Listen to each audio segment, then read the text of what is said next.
precursales, ¿se acuerdan que los dividimos en 3 tipos? ¿Se acuerdan de eso? Y entonces, tipo 1 son los no asociados a la clase terminal in situ, o también les podríamos decir precuperables, se presentan en niños pequeños. Y tenemos 2 tipos, que va a ser el tumor del saco uterino y el teratoma prepuberal.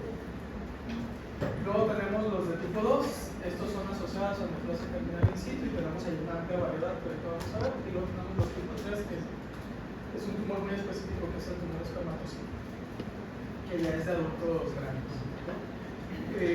Igual habíamos dicho que tumores pueden venir de cualquiera de esas células, y hay que entender bien este concepto. Los tumores de células germinales vienen del espermatozoide, de la célula germinal. Entonces, en teoría son pluripotenciales, se pueden convertir en lo que quieran, se les antoje. Bueno, esta tablita hacer un repaso. Habíamos dicho que entre los 15 a 30 años lo más probable es que tengamos un tumor germinal listo. Y aquí vienen algunas pruebas de laboratorio que nos sirven para predecir, pero como vamos a ir viendo cada uno de estos tumores, pues también lo podemos hablar. Y empezamos con el seminoma. Si tenemos un tumor de células germinales de tipo puro, que sería un paciente por ahí de los 30, lo más probable es que vaya a ser un seminoma. Son tumores de células germinales con muy buen pronóstico, eso también es importante tenerlo en cuenta. El paciente va a perder un testículo, pero muy seguramente no pierde la vida.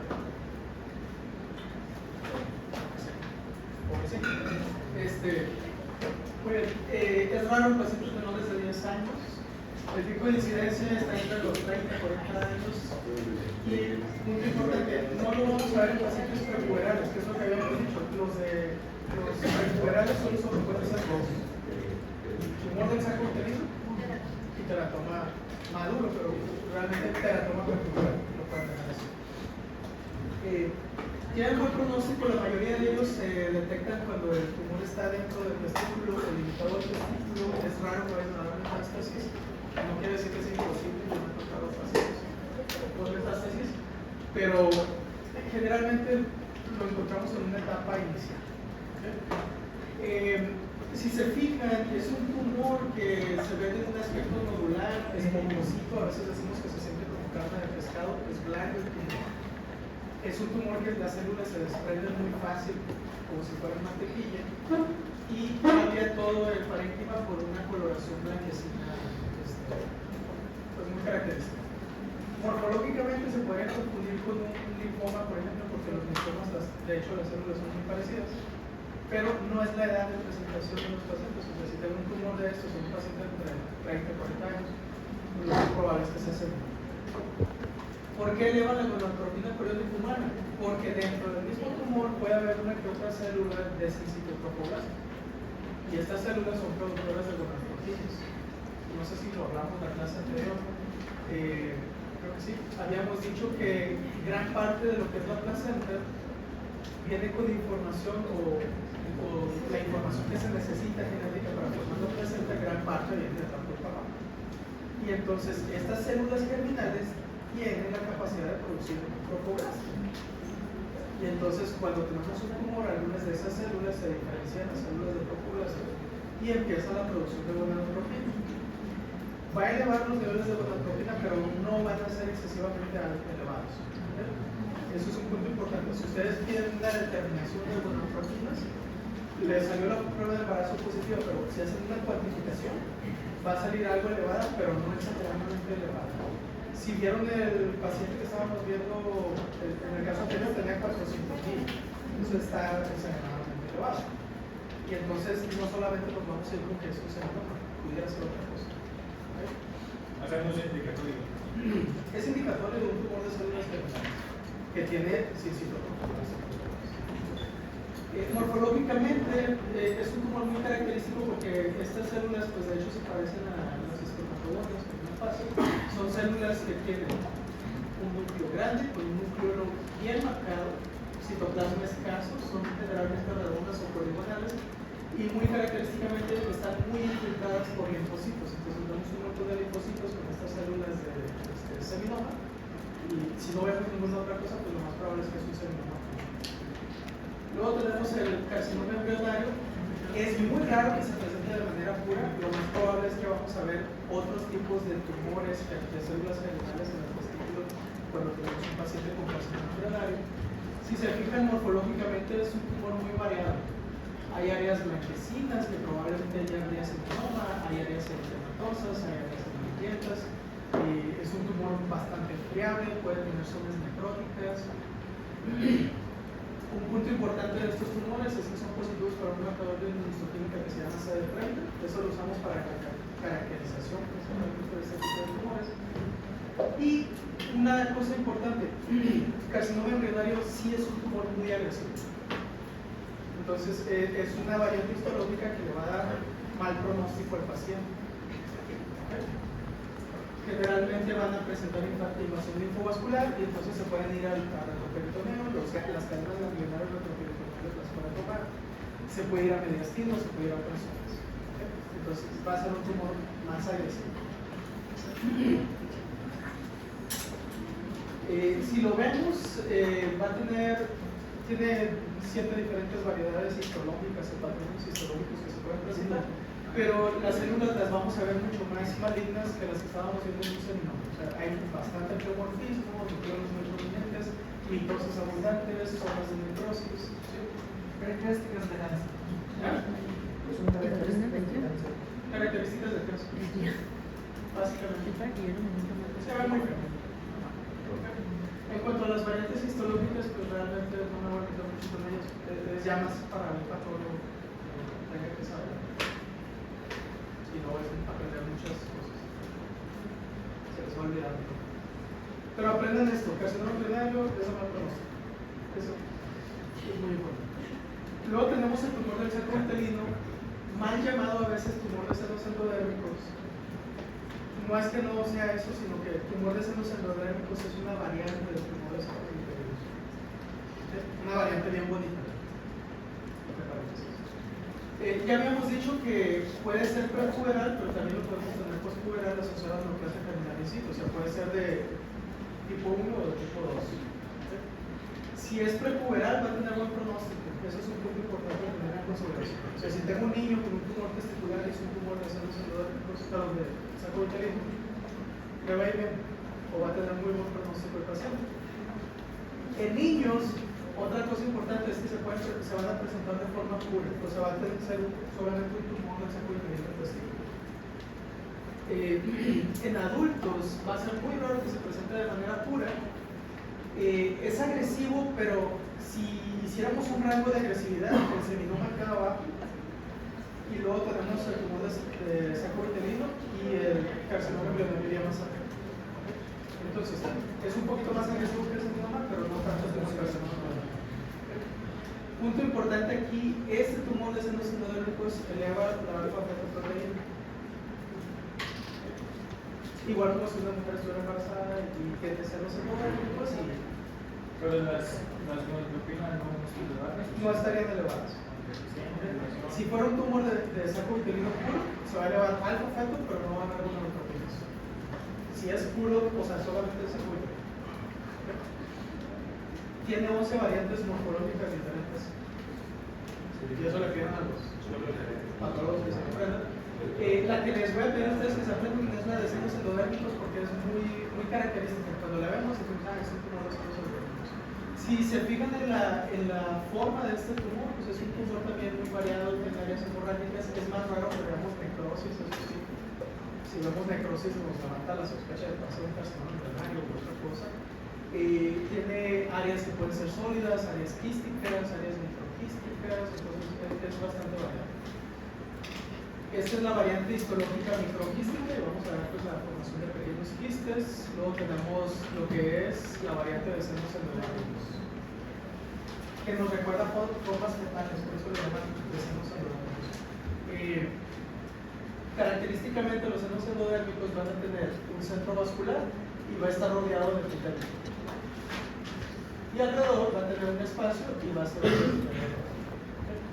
entonces se queda como una florecita, no sé cómo.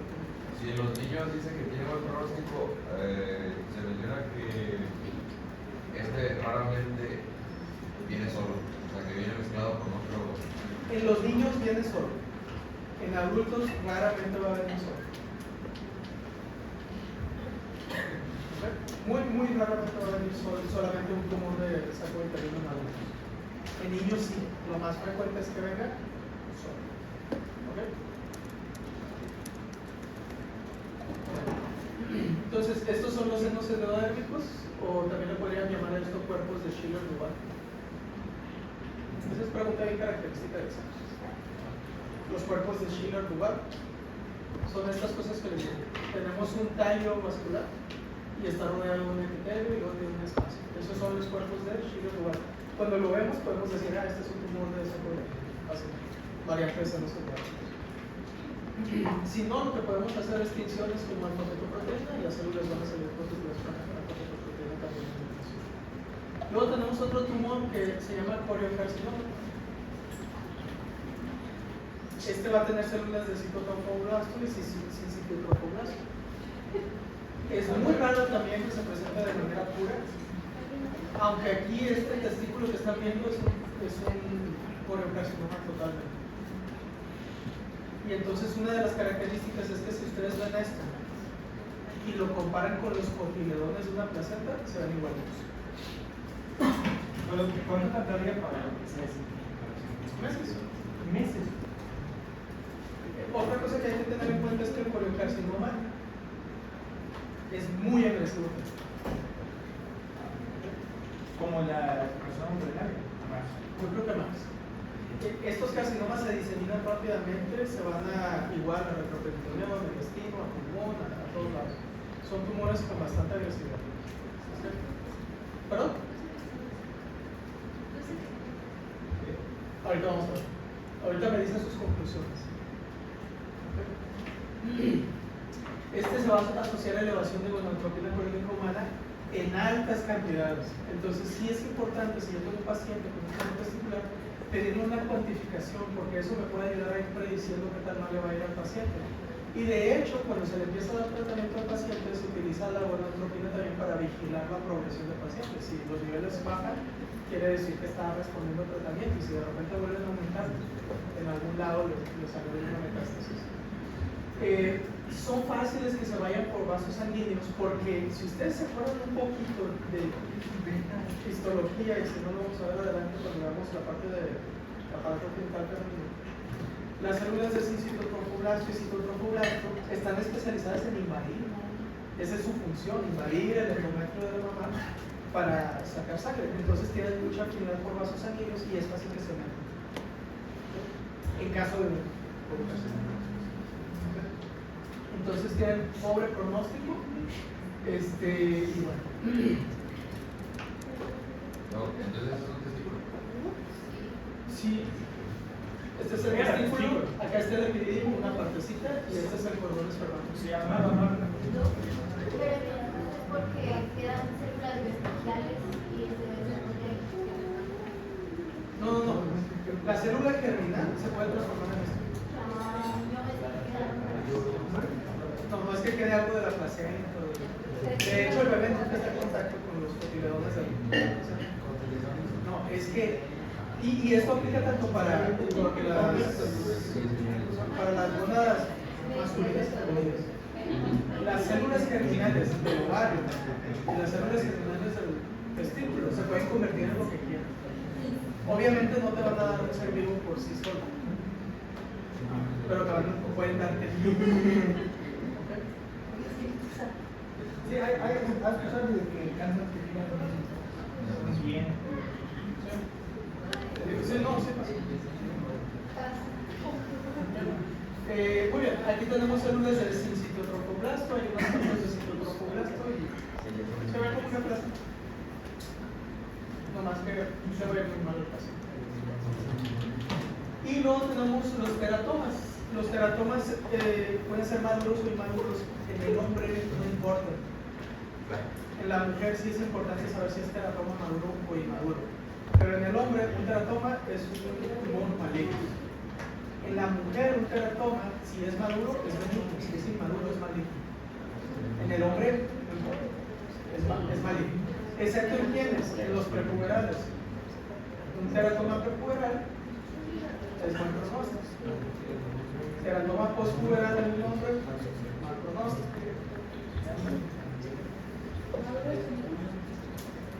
En niños, o sea, prepuberal, sí. En adultos, hablando de hombres. En mujeres varía. Mujer, como dijo, y maduros eran Malignos. Y los maduros son benignos. Niñas o mujeres. Mujeres en general. No, escuché que dijo que prepuberal era macronóstico y postpuberal también macronóstico. Prepuberal es mejor pronóstico, para el niño. O sea, si tengo un niño con un tumor en el testículo y es un teratoma, le va a ir bien. Si tengo un muchacho de 17 años con un tumor en el testículo y es un teratoma, no le va a ir tan bien, no tiene ningún pronóstico. Acuérdense que los teratomas son tumores que tienen la capacidad de desarrollar tejido de cualquiera de las tres capas germinales, ya sea endodermo, ectodermo o mesodermo. Eso quiere decir que cuando vemos un teratoma, que fíjense aquí, este teratoma está curioso, este es el parénquima testicular normal. Si se fijan, se ve como un color cremita, esponjosito, y de hecho lo tocan ustedes y dicen que es una esponja. Pero luego, si ven al lado, tenemos un área muy blanquecina, de hecho aquí se ve aperlada, no sé si se fijan. Parece cartílago de pollo, ¿verdad? Es cartílago. ¿Okay? Puede tener moco, puede tener hueso, puede desarrollar dientes, puede desarrollar pelo. En hombres es muy raro que vayamos a ver el desarrollo de estas estructuras. En los teratomas, en las mujeres es más frecuente. Es raro que tengamos casos puros, pero en prepuberales acuérdense que se presenta de manera pura. ¿Okay? Y el tratamiento tiene que ser cirugía, son muy quimioresistentes. Ese es el problema de estos teratomas maduros, que como es tejido maduro, es muy resistente a las quimioterapias porque la quimioterapia generalmente ataca células que se reproducen rápidamente. Y como este tumor, las células son maduras, porque son más resistentes. Entonces, el primero en incidencia es el YOTAC y es el segundo, en niños. En niños, sí. En niños así lo ven. Y nuestra pregunta que la cirugía regresa. ¿Ah? Nuestra pregunta que la cirugía regresa. Porque es quimioresistente. No, o sea, tú le vas a quitar el testículo, pero tienes que seguir limpiando. Ahora, quédense con esto. Bueno, vamos a verlos histológicamente. ¿Alcanza de identificar algún tejido aquí? Además de este epitelio, músculo, no sé si los alcanzan a ver bien. También se puede ver cartílago, piel, intestino, más intestino, formas neuroectodérmicas, esto ya es más pequeño, pero en el hombre no importa, así es y esto es retina. Lo traía muy morado, Valeria. Y esto podría ser cerebro, neuroectodérmico. Esto ya no importa. Ahora, muy importante, ya vieron todos los subtipos de tumores de células germinales. ¿Qué es lo más frecuente que va a pasar, sobre todo entre los 15 a 30 años? Que esté mixto. Entonces, por ejemplo, cuando me llega un tumor de estos, un testículo que tenga un tumor y es esa edad, lo más frecuente que voy a ver es que tenga unas áreas de seminoma, otras áreas de carcinoma renal, otras áreas de seno endodérmico, otras de colocarcinoma, otras de teratoma. No quiere decir que obligatoriamente vaya a tener todas. A veces solo tengo 2 o 3. O sea, por ejemplo, podría ser seminoma con tumor del saco uterino, solamente. Y no le va a ir tan mal al paciente, pero si tengo seminoma con carcinoma embrionario o colocarcinoma, le va a ir peor. No sé si lo van a entender. ¿Sí lo entendieron? Sí. O sea, más carcinomas que tenga pues, pero por no sé. Ok, entonces, algo que tenemos que hacer los patólogos para reportarle al oncólogo es decirle las variedades que tiene el tumor. O sea, le ponemos en el diagnóstico tumor de células germinales y los subtipos, seminoma, 30%, tumor del saco uterino, 20%, carcinoma embrionario, 15%. Depende de qué dices que es 15. De todo lo que observé yo, metemos todo el tumor al microscopio y entonces vamos cuantificando las áreas y hacemos una aproximado. Y entonces, dependiendo de los porcentajes, va a ser la agresividad de la quimioterapia que le va a dar el oncólogo. Entonces, es bastante importante para nosotros. Sí, y no le pongo todos los últimos. Entonces, importante con los tumores germinales mixtos, 25% tiene riesgo de recurrencia, sobre todo si tiene los subtipos agresivos. ¿Cuáles eran los agresivos? Y el de saco y pelino, pues lo pueden meter ahí abajito de esos. Entonces, predictores de recurrencia, carcinoma embrionario, invasión vascular. ¿Okay? Luego tenemos otro tipo de tumores que son los tumores de cordones sexuales. Estos ya no son tumores germinales, sino tumores de cordones sexuales. Y entonces tenemos lo que sería tumor de células de Leydig, tumor de Sertoli. Hay tumor de la granulosa y la teca, pero en hombres es muy raro, es más frecuente en mujeres. Y como son muy raros, pues con que se aprendan a terminar el curso ya va a ser bastante. Y cada uno de los tipos. Otro tumor que se puede presentar en testículos son linfomas. Ahora, para poder decir que es un linfoma primario de testículo, yo tengo que explorar al paciente con un PET scan y ver que no tenga linfoma en otra parte. Si tiene un linfoma en algún otro lado, lo más probable es que es una metástasis de linfoma en el testículo. Pero si solo tengo tumor en el testículo, entonces sí, es linfoma primario del testículo. Es el tumor testicular más común en pacientes mayores de 60 años. Tiene mucha frecuencia de que se presenten de manera bilateral. Tuve un caso en el hospital universitario de eso, nos llegaron unos testículos así. Wow. Bilateral. Y el linfoma más frecuentemente asociado al linfoma testicular primario es el linfoma difuso de células grandes B. El PNCD. Y aquí tenemos un linfoma. Miren, este triangulito que se ve aquí de color crema es lo único que le queda del testículo. Todo lo demás es linfoma. Y aquí está un poquito de la piel. Son tumores igual, como el síntoma son blanditos, pero generalmente tienden a ser ese tipo de grandes.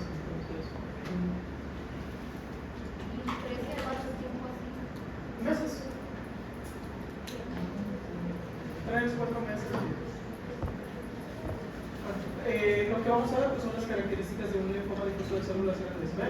Obviamente le voy a pedir CD20, le voy a pedir común, le voy a pedir CD10, le voy a pedir restricciones, BCD2, BCD6, otras cosas que son de linfoma. Pero es linfoma. Si se fijan, este es un túbulo seminífero, acá hay otro túbulo seminífero y todo lo demás son células de linfoma.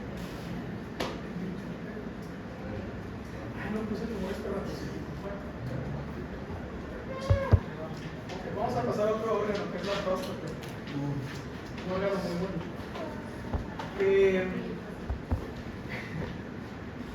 Muy bien. De la próstata es importante recordar que tiene varias zonas. Entonces tenemos una zona que es una zona central, luego tenemos una zona de transición y una zona periférica. Esas serían las principales, además de una zona fibrosa que también presenta la próstata. ¿Por qué son importantes? Porque generalmente en la zona de transición es donde se desarrolla la hiperplasia prostática benigna y en la zona periférica es donde generalmente se desarrolla el cáncer de próstata. Entonces, fíjense, aquí está la zona periférica y aquí está el recto. Por eso decimos que detectar el cáncer de próstata está al alcance de un dedo. Actualmente ya no se hace tanta propaganda de que ve y chécate con el urólogo porque se intentaron hacer propagandas en todo el mundo y se vio que los hombres no iban. Entonces, masculinidad frágil. Se ha visto actualmente que para la detección de cáncer de próstata es más fácil pedir antígeno prostático específico. No porque el antígeno prostático específico sea muy bueno, sino porque haces un tamizaje y si sale elevado, entonces te van a enfermar. Hay otra forma también para detectar cáncer de próstata que es un ultrasonido de próstata. No, te meten en el receptor. Entonces, El que le vale meter, entonces mono. Justo me lo iba a poner. Alguien que le vale meter. Principales patologías de próstata: inflamación, que sería una prostatitis, generalmente van a ser infecciosas y están asociadas a infecciones de vías urinarias.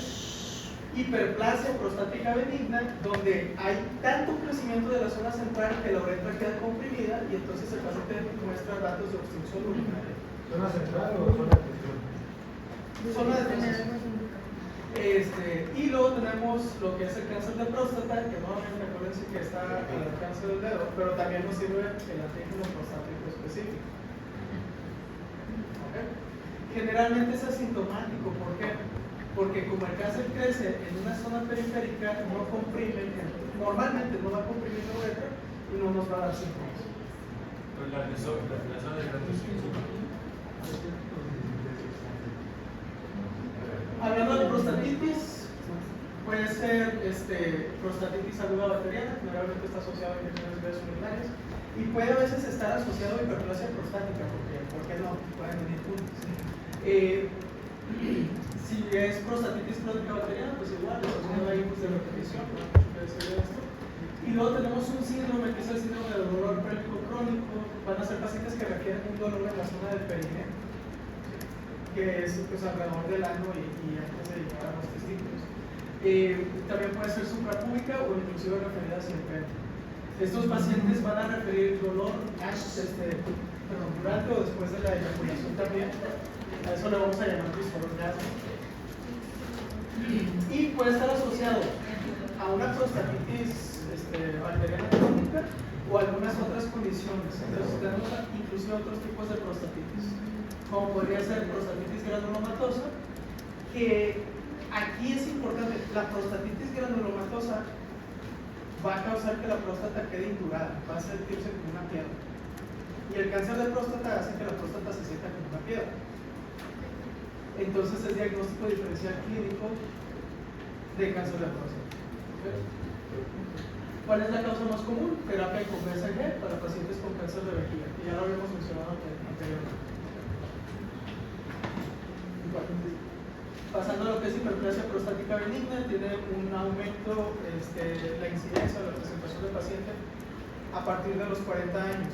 Pero ojo con esto, no es que comience a esa edad se empiezan a presentar los síntomas, pero la hiperplasia ya tiene muchos años de evolución antes de que el paciente presente sus síntomas.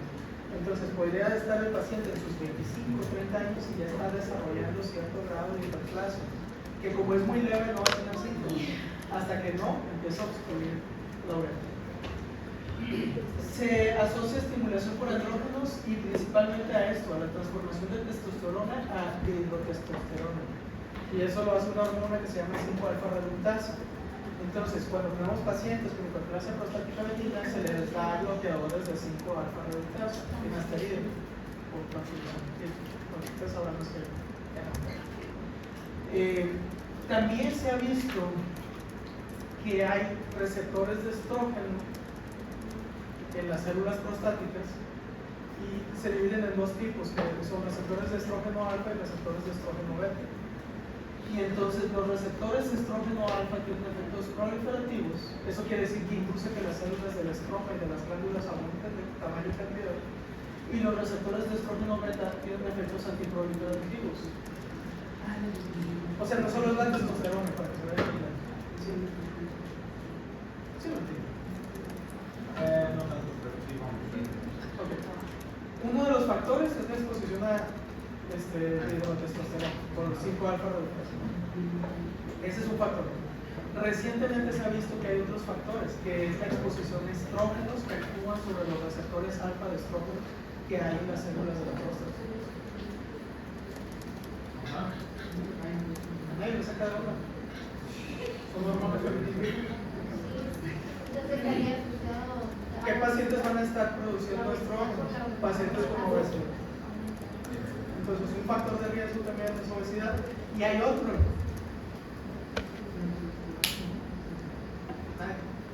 Disruptores hormonales, plásticos, etc. También son factor de riesgo porque pueden actuar sobre estos receptores. Pero ¿qué hace que ¿cómo me dejen visto? Es factor de riesgo. Sí, ¿verdad? Ser hombre. Y la posibilidad de factor inmediato, ¿por qué? Por la aromatasa que produce estrógenos. Y estos pueden actuar sobre los receptores alfa. En cuanto a la dihidrotestosterona y la acción de la 5-alfa reductasa, tiene que ver también con la obesidad. O tiene que ver una vía con eso. La disrupción hormonal, generalmente tenemos varios o diferentes tipos de testosterona. Y resulta que la que es dihidrotestosterona, cuando se produce en exceso, tiene que ver con un desbalance hormonal. Y muchas veces se asocia a obesidad, donde hay más acción del 5-alfa reductasa, entonces se produce más dihidrotestosterona. Entonces, no solo eso, sino la alimentación, el ejercicio y otras cosas también son factores de riesgo. Muy bien, entonces, receptores alfa, efectos proliferativos, receptores beta, efectos antiproliferativos. Pero al alfa lo activan y al beta lo inactivan, ¿o?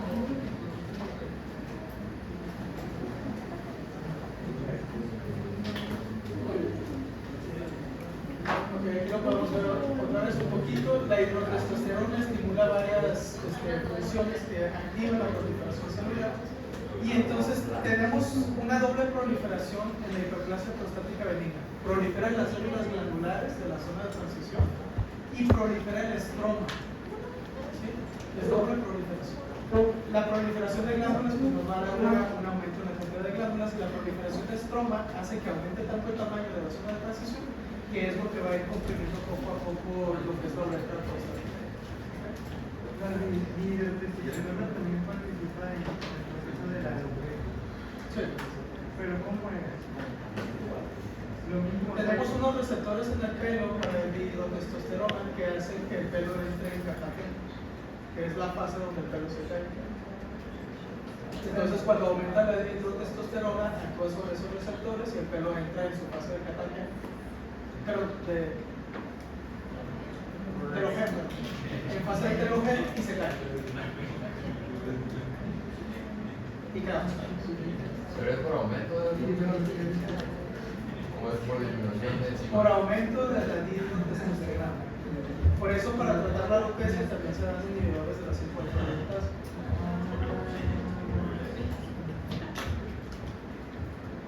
Y es el único fármaco, o sea, son los únicos fármacos que son los inhibidores. Entonces, la gente con alopecia androgénica tiene que decidir si quiere tener cabello o quiere desarrollar bulbos.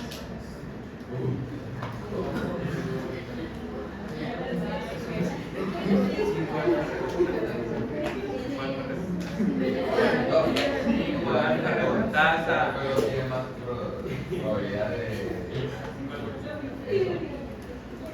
La de próstata. Fíjate que no sé si hay algún estudio como correlación entre estar pelón, o sea, correlación entre alopecia androgénica e hiperplasia prostática, no sé. No me pensaron en eso. Una guía para Chance que existe, pero no se me ve porque pregúntale a PubMed. O sea, todavía pueden hacer búsqueda. ¿Por qué no se dan por qué? Porque el gobierno de Estados Unidos lo hace. Porque los demócratas la quieren aprobar y eso. ¿Nosotros qué hacemos?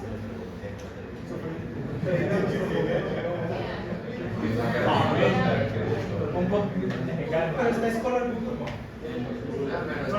está.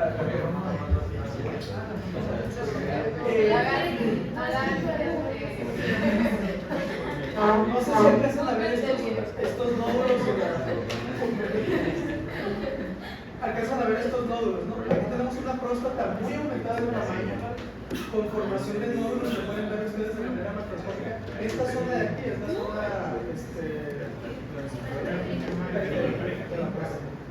Y la zona de transición es todo esto que de hecho está muy aumentado de tamaño. Entonces todo eso normalmente condiciona tu presión. Entonces, ¿cuál va a ser la clínica del paciente? Pues dar función urinaria. Y entonces tenemos dificultad para, este es bien característico, dificultad para iniciar, para mantener y para terminar la micción. Micciones de gas. Sí. Entonces, el paciente va al baño, tiene la urgencia, o sea, tiene el tenesmo, tiene el dolorcito de ir al baño y no puede. Tiene que hacer presión con el abdomen para poder empujar la orina y batalla y le molesta. Luego, cuando está orinando es. ¿Sí? Y luego, cuando termina, se queda mucho rato ahí porque sigue saliendo. No sé si han visto, ¿cómo se llama? The Green Mile o Milagros Inesperados, con Tom Hanks, el personaje. Eso era lo que tenía, hiperplasia prostática.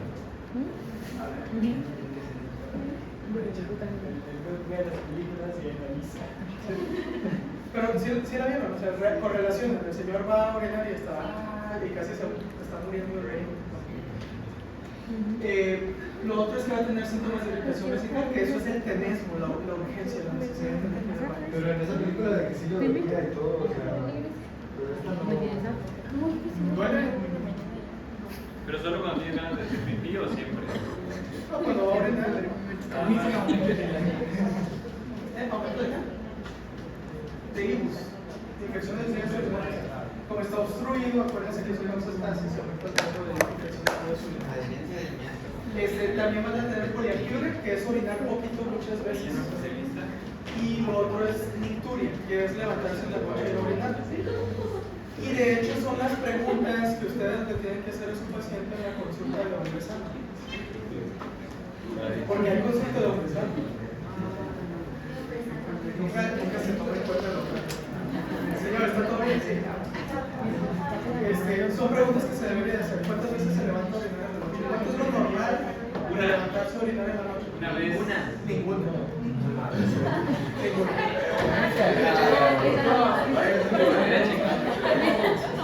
Chécate, pa.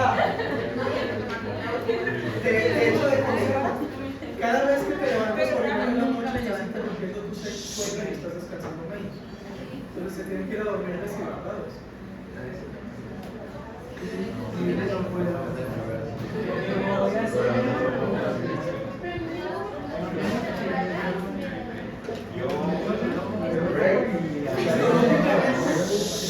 Histológicamente, pues vamos a ver los nódulos. Este es un nódulo de proliferación ocular, pero también a veces hay nódulos de pura proliferación estromal. Y entonces el patólogo les va a poner en el diagnóstico hiperplasia glandular estromal con inflamación crónica. Casi todos tienen inflamación crónica.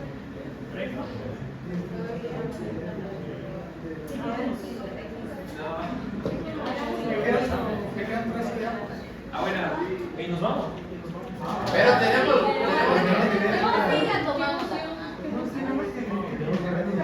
Ay, yo voy a ir a penetrar. Vamos a pasar al adenocarcinoma de próstata. Este es uno de los temas más importantes de la clase. A eso venimos, muchachos. Porque el cáncer de próstata es el cáncer más frecuente en hombres. Y yo no veo que noviembre ande con su listoncito de color.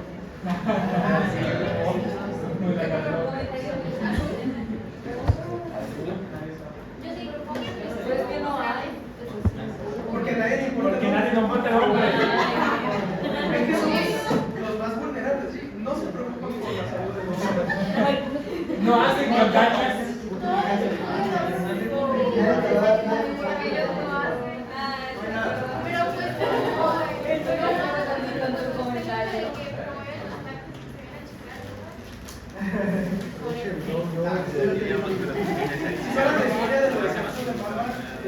El cáncer de mama dio un salto en investigación a partir de una mujer que se encontró un listoncito rosa.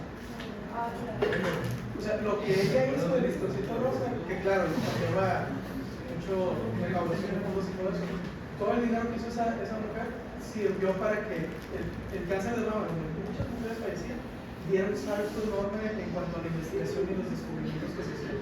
Pero enorme. Y ya no se muere. No, todavía, pero se mueren muchísimo menos. O sea,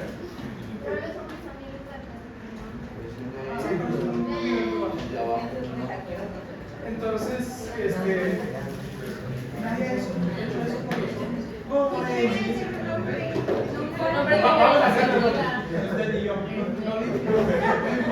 para la sociedad. Bueno. Nos deberían de pagar.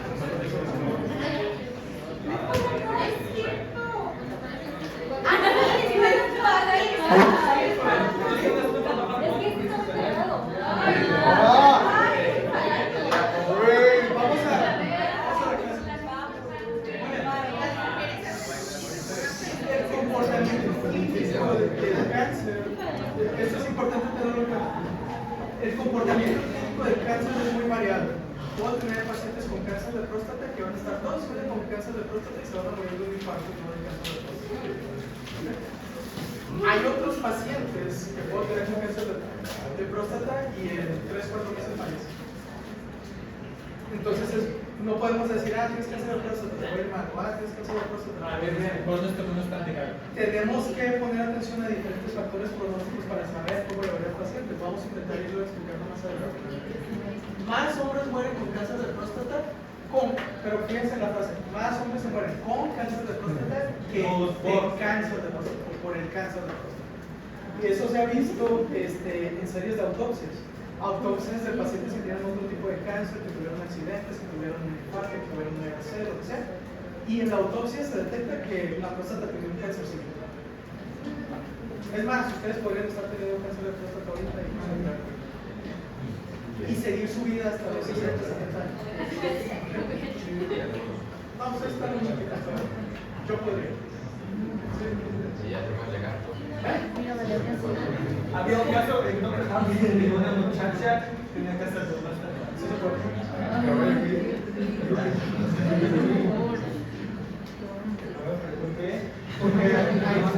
¡Escuche! Una mujer puede tener próstata. No. Bueno, pero es.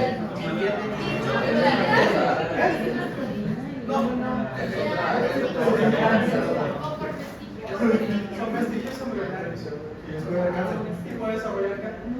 Los casos que se ha desarrollado cáncer generalmente son mujeres que se están inyectando testosterona o otras cosas y entonces el tejido prostático reacciona a esa interacción y desarrolla cáncer de próstata.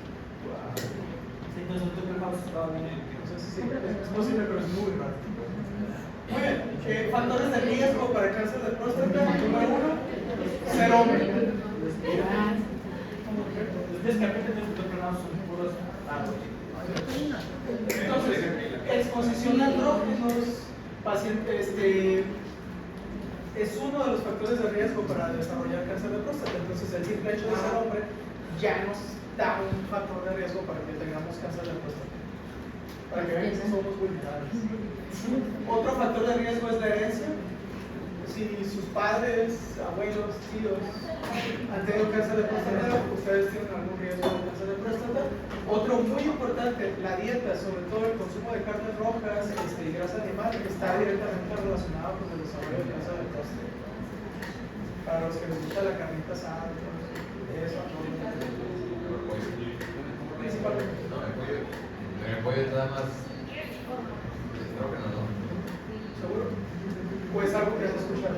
Porque te saca a pecho. ¿Seguro? No. Vamos a seguir investigando. Muy bien. La clínica del cáncer de próstata. La clínica del cáncer de próstata la mayoría de las veces va a ser indolente, o sea, no va a tener datos. Si se llegan a presentar datos, pudieran ser datos de obstrucción en caso de que el cáncer se fuera hacia la zona de transición. Allí sí nos podría dar datos, pero es muy raro. Lo otro es que el cáncer, si nos diera síntomas, es porque se está diseminando. ¿Okay? Y se disemina en diferentes estructuras. Entonces, lo podríamos tener en un paciente, por ejemplo, que dice: me duele la espalda, va a consulta, los médicos dicen: no, es que cargó algo pesado porque se dedica, no sé, a la jardinería o trabaja en un almacén y lo consideran una lumbalgia por compresión. Y lo siguen tratando así, resulta que tenía cáncer de próstata. ¿Por qué se retrasa la.? Ahorita lo vamos a ver. Tiene que ver con la drenaje de los. ¿Cuándo se detecta? La mayoría se detecta de manera incidental posterior a hacer unos niveles de antígeno prostático específico. Y es una prueba que actualmente se considera una buena prueba para el examen. Entonces, si yo tengo un paciente que ya está en la edad de desarrollo del cáncer de próstata, que lo vamos a bajar a los 40 años, vale la pena hacerle niveles de antígeno prostático específicos. Si salen normales, excelente. Si salen elevados, le podemos ir dando vigilancia. Y cada vez que lo estemos viendo, año por año, cada 5 años, o sea, no está de más pedir unos niveles de antígeno prostático específicos. Es mejor detectarlo a tiempo que detectarlo cuando ya está dando síntomas. La gran mayoría se van a desarrollar en la zona periférica, 70-80%, y entonces viene la prueba útil para tamizaje y diagnóstico y en el tratamiento de cáncer de próstata, que es el antígeno prostático específico. Pero hay que tener cuidado, porque el antígeno prostático específico elevado no solo se eleva en cáncer de próstata, y entonces tenemos una lista de otras patologías que pueden elevar el cáncer de próstata, el antígeno prostático. Y entonces, un paciente con prostatitis puede presentar un aumento del antígeno prostático específico. Un paciente con infartos prostáticos, un paciente que le hayan hecho una instrumentación prostática previa. ¿Qué quiere decir? Que le hayan hecho un procedimiento en la próstata, eso va a inflamar la próstata y va a liberar un antígeno prostático. O inclusive, un paciente que haya eyaculado recientemente. Punto a tener en consideración, si yo le voy a pedir al paciente ese estudio, le tengo que decir que se abstenga de la infección mundial.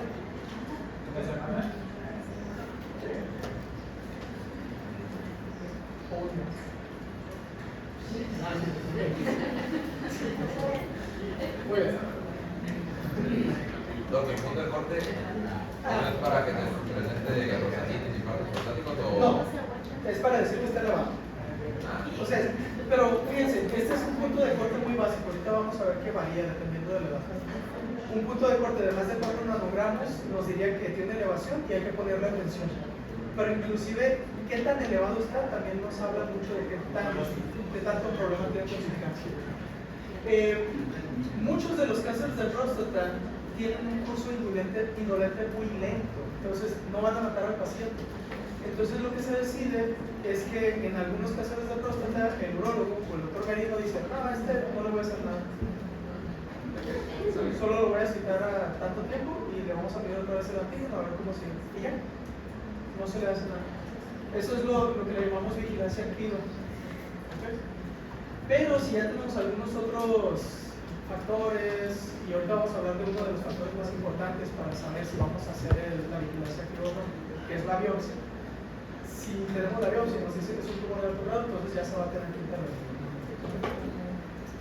En cuanto al desarrollo o la patogénesis del cáncer de próstata, se ha visto que tiene que ver mucho con polimorfismos en glutationes intransferasa, que es una enzima que es promotora de factores antioxidantes, principalmente el glutatión. Y entonces su relación con el consumo de carnes rojas es que al consumir carne roja frecuentemente se consume carne que ya tiene muchas aminas y otros metabolitos que son oxidantes. Entonces cuando el paciente está consumiendo esto, los niveles de glutatión disminuyen y aumenta el riesgo de inflamación en la próstata y aumento de riesgo de cáncer de próstata. Otros factores, bueno, hidrocarburos aromáticos policíclicos, que son los que vienen de procesar la carne o cocerla o hacer carne asada, se produce, no podemos decir que no. Y entonces eso poco a poco va influyendo para que terminemos con un desarrollo de cáncer de próstata. En cuanto al tamizaje, esta es una guía de Canadá, pero es del 2019, chequen si está suficientemente actualizada, pero para que se den una idea de cómo se van tomando a los pacientes. En esta se recomienda a pacientes mayores de 45 a 50 años, si tienen un historial familiar de cáncer de próstata en un familiar de primero o segundo grado, o sea, hermano, papá, o primos o tíos, o si es de ascendencia afroamericana, a partir de los 45 años ya se les está haciendo el tamizaje, ¿okay? Que es pedirle antígeno prostático. En otros se les hace entre los 50 y 70 años y aquí entra cuál es la expectativa de vida del paciente.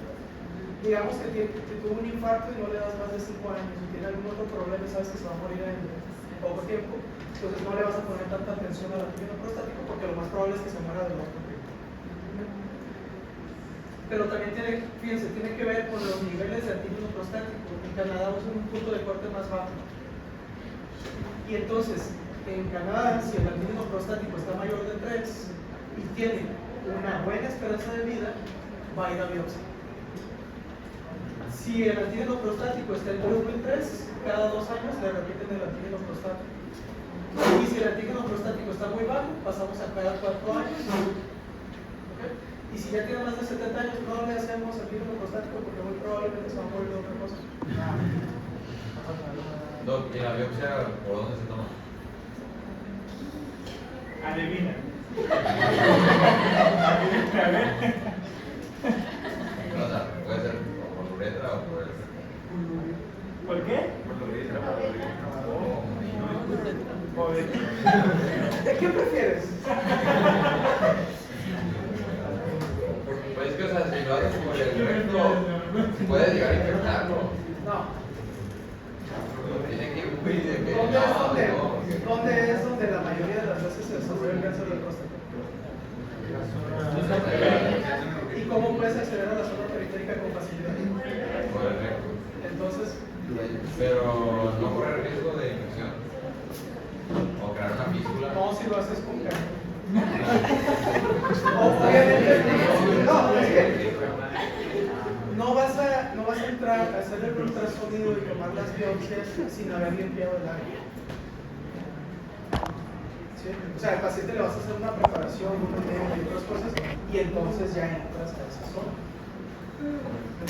Que bien lavado.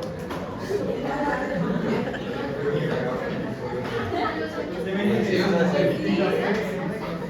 te infecta todo el... ¿A dónde dan metástasis o cómo se metastatiza el cáncer de próstata? Dos vías. Bueno, tienen 3 normalmente.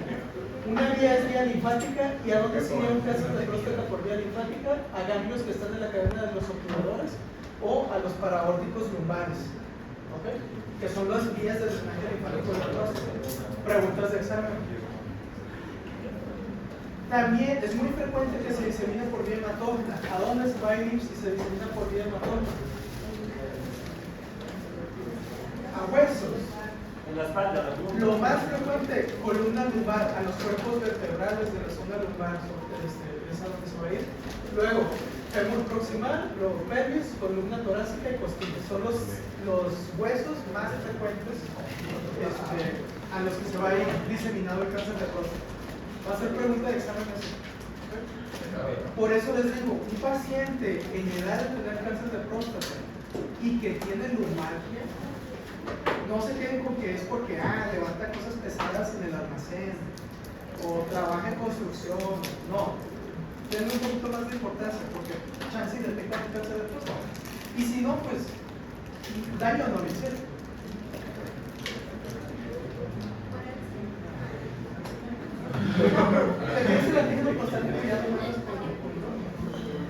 Muy bien.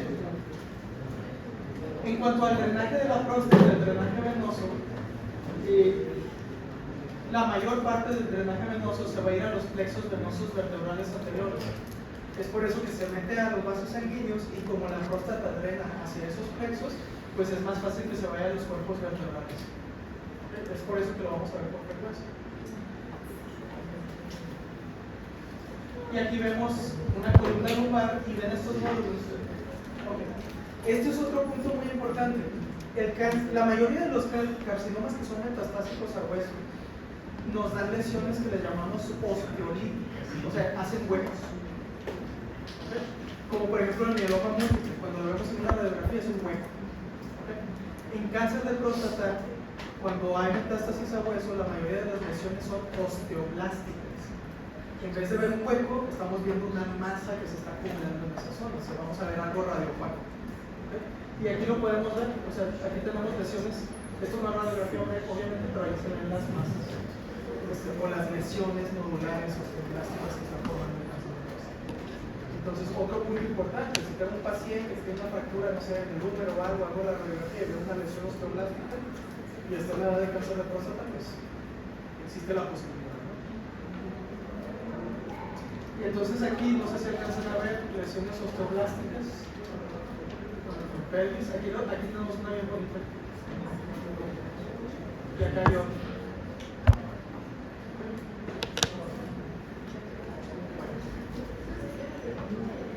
¿Perdón? Es la radiolucidez que hay. Ese tiene una Tiene una prótesis. Pero Muy bien, y aquí viene una de las partes más difíciles y que espero que le presten mucha atención. Cuando le tomamos biopsia a la próstata, el patólogo les va a dar un resultado que se llama escala o score de Gleason. Y entonces, la graduación de Gleason tiene que ver con la morfología, cómo se ve el cáncer de próstata en el microscopio. Y le damos un valor, decimos si es un Gleason 3, un Gleason 4, un Gleason 5. Y luego hacemos una suma y le decimos al doctor, este paciente tiene un adenocarcinoma de próstata con suma de Gleason de 8. Y luego le decimos, es 5 más 3 o 3 más 4. Y luego le decimos, este grupo, si es 8 por ejemplo, es un grupo 4 de la OMS. ¿Está bien complejo esto? Esto, ahorita voy a explicarlo. Este sistema de graduación se usa para poner a los pacientes en el grupo de riesgo correspondiente. Y si yo tengo un paciente que está en grupo 1 o inclusive grupo 2, no le voy a hacer nada a ese paciente, lo voy a vigilar solamente. Si lo tengo en 3, 4 o inclusive 5, entonces ya le voy a tener que hacer una cirugía, una prostatectomía o algún otro procedimiento para que tenga su cáncer. ¿Okay? Entonces, el estudio o el score de Gleason es un factor pronóstico bastante importante para cáncer de próstata. ¿Okay? Aquí no sé si se fijan, este es un paciente que tiene hiperplasia prostática y luego tiene unos nódulos de carcinoma de próstata. Aquí lo tiene en la zona periférica, tiene otros en la zona de transición. Y entonces digamos que le tomamos biopsia al paciente. Lo que vamos a ver en el microscopio pueden ser formaciones glandulares bien definidas como estas. Es bien bonito el cáncer de próstata porque ¿de qué estás en el grupo? ahorita les voy a decir. Entonces, a este, donde yo tengo formaciones glandulares bien definidas, le doy una escala de Gleason de 3. ¿Okay? Luego puede que tenga yo uno donde haya fusión de las glándulas. Se empiezan a fusionar, ya se pierde el estroma que había entre una y otra. O que tenga otras formaciones y ya le doy un Gleason de 4. Luego puede que tenga yo otras donde adquieren. Este es el patrón criniforme. Este patrón, si se fijan, ya no hay nada de estroma, a diferencia de este primero que estábamos viendo, donde sí hay unas rayitas de colágeno separando cada una de las glándulas. Entonces, el patrón criniforme sigue siendo un patrón de Gleason de 4. ¿Okay? Y hay otros patrones, no me voy a meter mucho más. Luego tenemos un patrón sólido o un patrón como este que tiene necrosis central que le llamamos patrón de Homero, y a este le doy una calificación de Gleason de 5. Homero. Sí. No les voy a pedir los patrones y que sepan el Gleason. ¿Okay? Ahorita nomás para que entiendan un poquito, lo importante va a ser atenerse a las sumas de Gleason de los grupos de la OMS. Pero los patrones no. Entonces, a este le doy Gleason de 5. Entonces, cuando me llega la biopsia, lo que estamos haciendo es ver toda la biopsia y voy viendo qué tipo de patrones tiene. Y al urólogo, lo que yo le voy a reportar es el patrón más dominante, ¿sí? O sea, el que tenga mayor porcentaje. Por ejemplo, si la gran parte de la biopsia es un Gleason 3, pero hay un pedacito de Gleason 4, el que voy a reportar primero es Gleason 3, porque es el más abundante. Y luego le voy a reportar el segundo. Aquí varía dependiendo de la escuela. Yo lo reporto el segundo de grado más alto. O sea, por ejemplo, en este caso, si hubiera 3 patrones, por ejemplo, patrón 3, un 30%, patrón 4, un 60%, y patrón 5, un 10%, entonces reporto el patrón 4, y luego el siguiente patrón va a ser el de más alto grado, que va a ser un 5. ¿Pero en cuántas biopsias? ¿Una biopsia nada más? No, el porcentaje solo para el primer número, y para el segundo número va a ser el más alto que esté.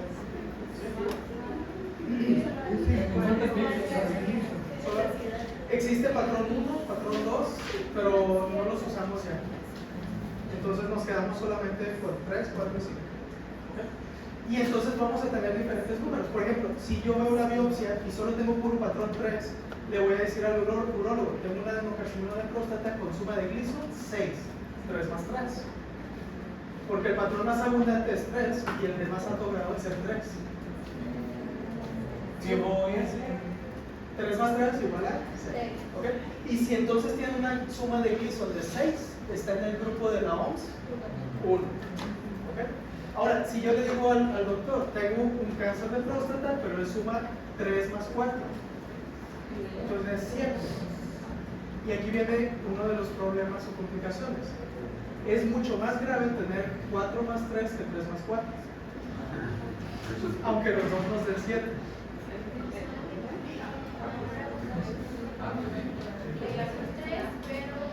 Tiene un patrón 4 también, pero como tiene más 3, entonces lo dejo en el grupo 2. ¿Cuál es más grave? Pero sí, fíjense, no es lo mismo 3 más 4 que 4 más 3. Es más grave. Y entonces pasa al grupo 3. ¿Ese es más grave? No. O sea, si la suma me da 7, ¿qué es más grave? Que sea 3 más 4 o 4 más 3. 4 más 3. Si cualquier suma me da igual a 8, o sea, 5 más 3, 3 más 5, 4 más 4, entonces es grupo 4. 4 más 4 es igual a 8. O sea, cualquier suma que me dé igual a 8 es grupo 4. Porque solo estoy viendo patrón 4.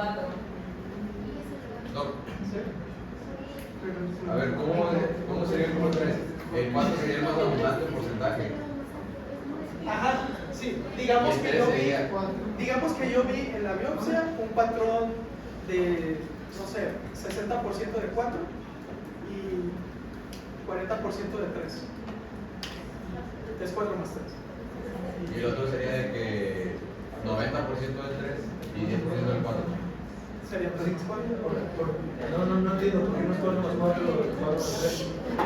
Porque no sería el más abundante. ¿Sí lo entendieron? Y cualquier suma que sea mayor de 9, que el máximo es 10, entonces va a ser grupo 5. No, que por qué 4 más 3 más 4 más 4. Porque 4 más 3 me dice que veo mucho patrón 4 más un poco de patrón 3. 4 más 4 me dice que solo estoy viendo patrón 4. O sea que 100% es que 4 Se pasa.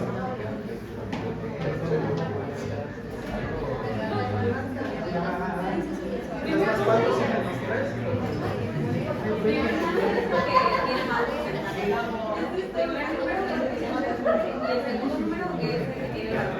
El grado más 3.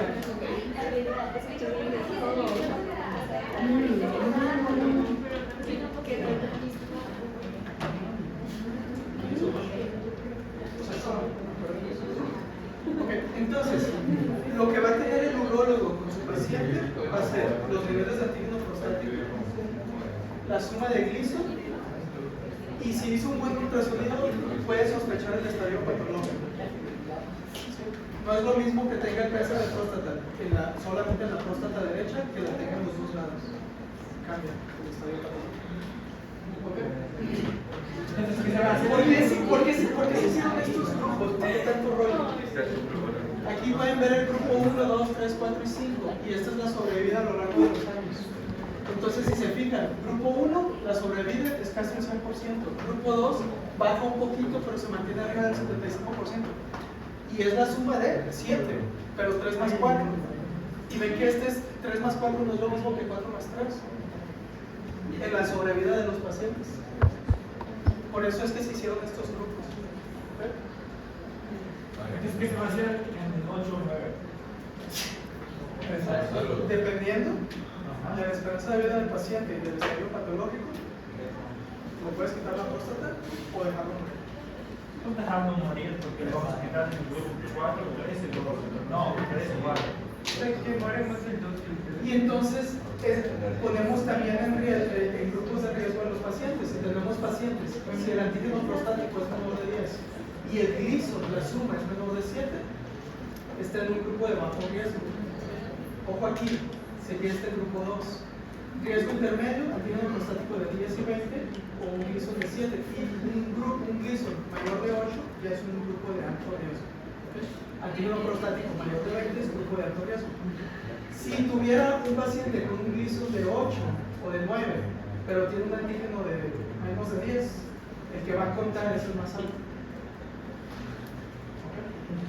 O al revés, si tuviera un paciente que tiene un antígeno de 20 y le sale un Gleason de menos 7,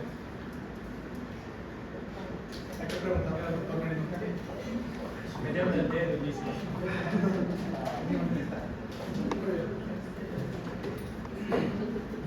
Lo que voy a decirles en el examen es que les voy a dar la suma de Gleason que tiene el paciente y para darles tal vez en qué grupo está.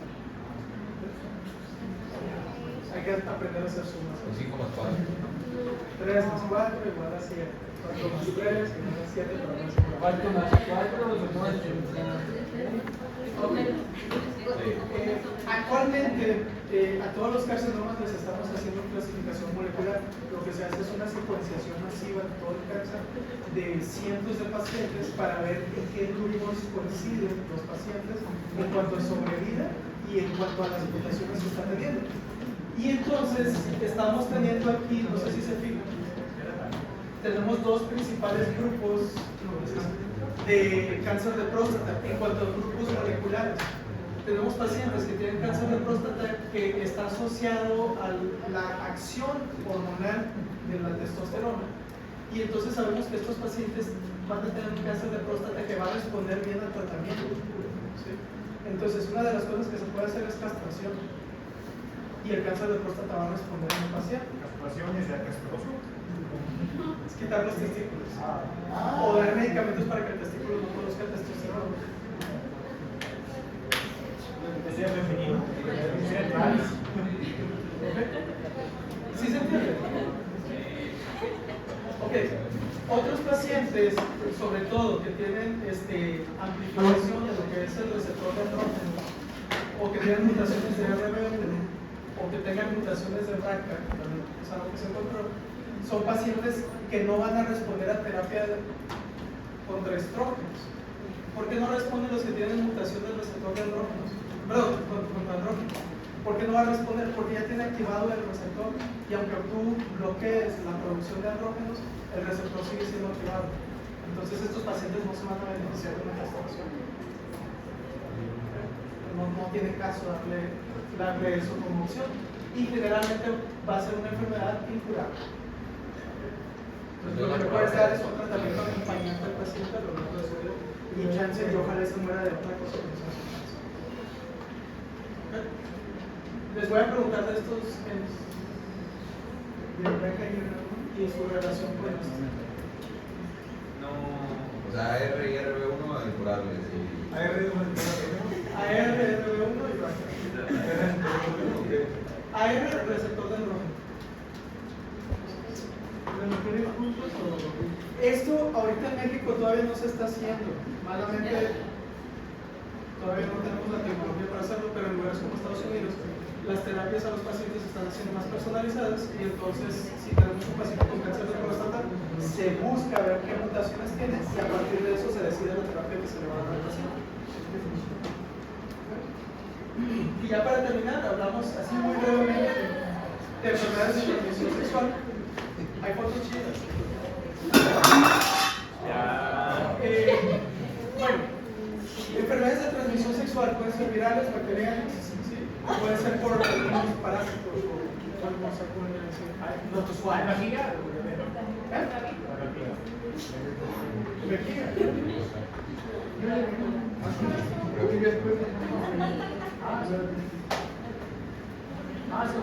Sí, lo cubrí.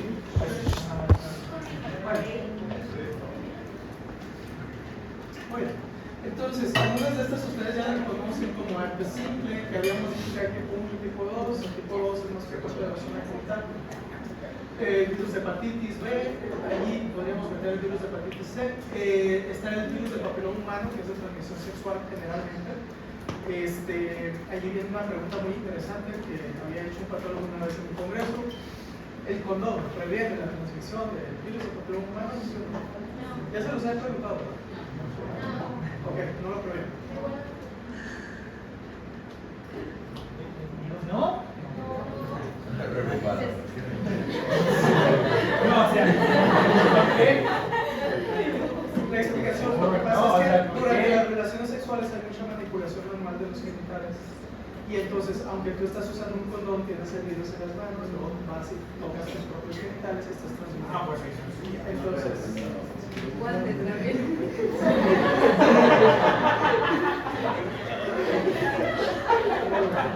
no hay interés. Muy buena conclusión. Siempre innovando.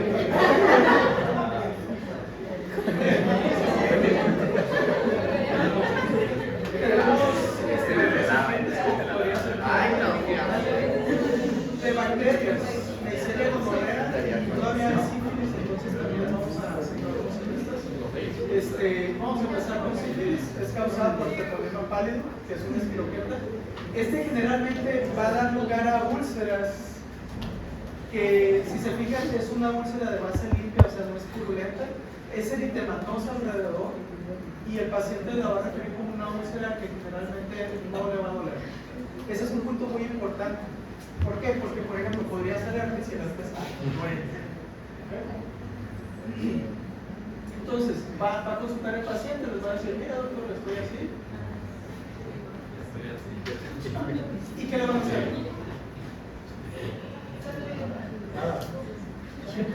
Le vamos a dar penicilina. ¿Es alérgico? Si es alérgico, la ciprofloxacina o acitromicina. Entonces, si hay opción, no lo vayan a dejar sin darle nada, porque si no le dan nada, el paciente se va a curar, pero luego va a venir con datos de sífilis secundaria. La historia natural de la enfermedad. Me puedo acordar de algo bien padre. Bueno, la historia natural de la enfermedad es que si el paciente presenta su chancro, su lesión, pasan las semanas y se recupera. Y luego, pasados los meses, presenta ahora sí datos de sífilis secundaria, donde tiene linfadenopatías generalizadas y tiene lesiones que pueden ser orales o pueden ser en la piel, que le llamamos goma sifilítica. Después de ¿cuántos son? Pueden ser meses, entonces no sé, darle 4 o 6 meses o hasta un año, pero lo va a presentar una recurrencia. Aquí todavía pueden tratar al paciente con penicilina.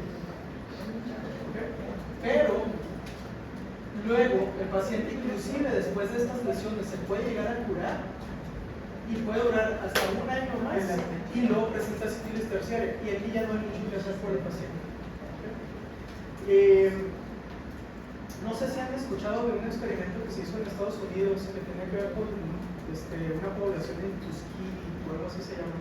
El sistema de salud pública de Estados Unidos decidió hacer un experimento, ya existía la penicilina y ya se sabía que servía contra las sífilis, y se agarró una población afroamericana y se les inició el experimento y se les estuvo observando a ver cómo se desarrollaba la sífilis, aunque ya se conocía la historia natural de la enfermedad.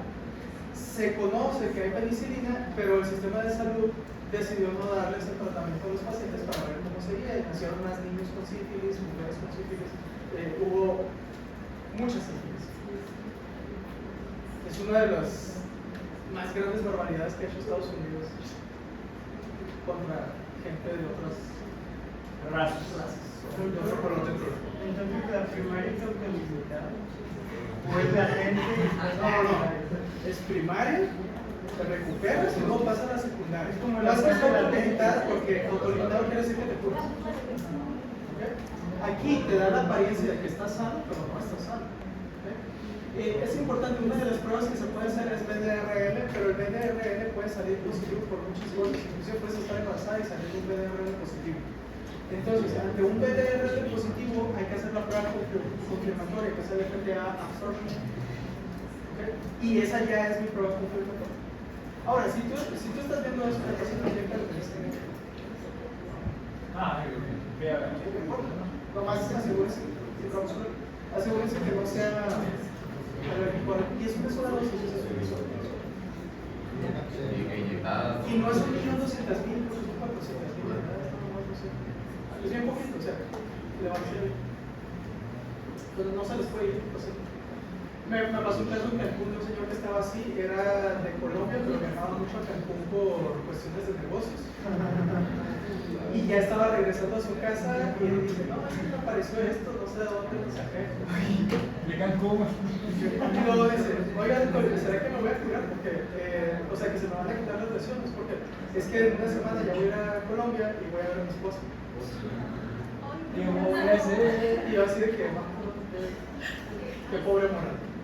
No sé si había puesto. Estas son las lesiones de sífilis secundaria. Aquí tenemos lesiones en lo que son las manos y esto es el ano del paciente, que da una lesión que se ve condilomatosa que se llama condiloma lato o lato. Entonces es otra lesión que se puede presentar. Estas lesiones contienen espiroquetas y son infecciosas. Para que tengan cuidado de lo que andan tocando. Esta es una goma sifilítica. Esa lesión también va a contener espiroquetas. Y luego pasamos a la sífilis terciaria. En la sífilis terciaria va a haber datos de neurosífilis que tienen que ver con la degeneración de los tractos posteriores de la médula espinal. Los tractos posteriores, si se acuerdan, son los tractos gracilis y cuneatus que nos ayudan con el equilibrio. Entonces, una de las cosas que se le va a pedir al paciente es que se pare las manos, se puede parar en un pie o puede estar en los dos pies, y le pedimos que cierre los ojos y se vaya de lado. Porque la propiocepción de estar de pie nos la dan los tractos posteriores. Entonces, a eso le llamamos tabes dorsal. Otro problema que vamos a tener es la formación de aneurismas en la aorta o, bueno, las gomas sifilíticas que ya vimos. También hay una sífilis congénita, por eso es que a las mujeres embarazadas hay que hacerles pruebas de sífilis, porque si tienen sífilis hay que proteger al bebé. Y bueno, eso ya lo verán en pediatría, no voy a ahorita. Acuérdense, causas de BDRL falsamente positivo, infecciones por otros virus o por virus, uso de medicamentos, abuso de sustancias, fiebre reumática, lupus, lepra también puede dar un BDRL positivo y el embarazo. Y bueno, la sífilis es la enfermedad de la gente de famosa. Se dice que todos estos personajes han tenido sífilis o tuvieron. ¿Cuántos andaban de Cristóbal Colón, Al Capone, este creo que era el zar de Rusia. Este es León Tolstoy. Este es otro ruso, ¿ves? Y Enrique no sé qué. Y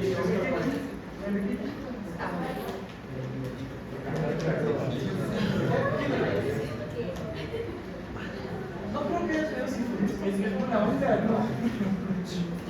No lo que. Otra lesión es gonorrea, es causado por un diplococo negativo que le llamamos Neisseria gonorrea. Generalmente va a dar lugar a una secreción blanquecina, espesa y muchos datos de disuria en el hombre. Generalmente no vienen solas, sino que vienen con otras infecciones, entonces lo más frecuente es que vengan junto con familias preocupantes. Se pudiera llegar a presentar en un hombre de manera asintomática, o sea, el hombre como portador, sin referir síntomas, tiene relaciones con la muchacha o con la esposa o con quien sea, y la mujer ahora sí desarrollaría una enfermedad pélvica inflamatoria por Neisseria gonorrea, y esas enfermedades comprometen la vida de la mujer. Y entonces aquí lo que están viendo ustedes, este es el útero, aquí están los oviductos, las trompas de falopio, y todo esto es material purulento y que contiene también Neisseria. Entonces, no, esto se le tiene que quitar el otro.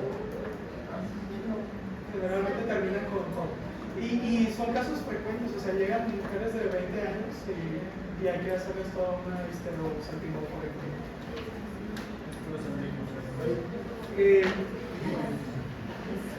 Entonces, importante las complicaciones de enfermedad pélvica inflamatoria en mujeres. También es una causa de infertilidad porque en caso de que la mujer se recuperara va a causar sinergias intrauterinas y entonces eso pues no va a permitir que se implante bien un embrión o que avancen los espermas, entonces causa infertilidad. También puede causar fibrosis de los oviductos y aumenta el riesgo de embarazo ectópico en caso de que se fecundara el ovocito.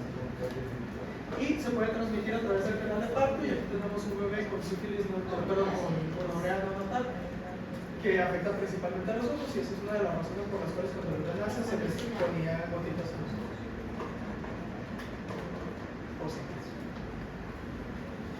Otras infecciones que se pueden presentar, estas nomás apréndanse la palabra y qué lo causa. Ya son muy raras que nos llamamos. Entonces tenemos linfogranuloma venéreo, generalmente nos da una linfadenopatía, edematosa, dolorosa. Si se llegara a tomar biopsia de allí, vamos a ver lo que son los cuerpos elementales, que son macrófagos que tienen clamidia adentro. Luego tenemos el chancroide, que es causado por Haemophilus ducreyi. Nos va a causar también lesiones ulceradas, generalmente inguinales.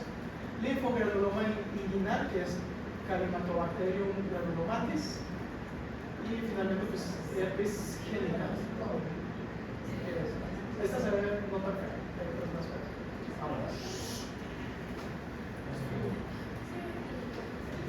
A ver, ¿Qué vamos a estar en el palacio o no?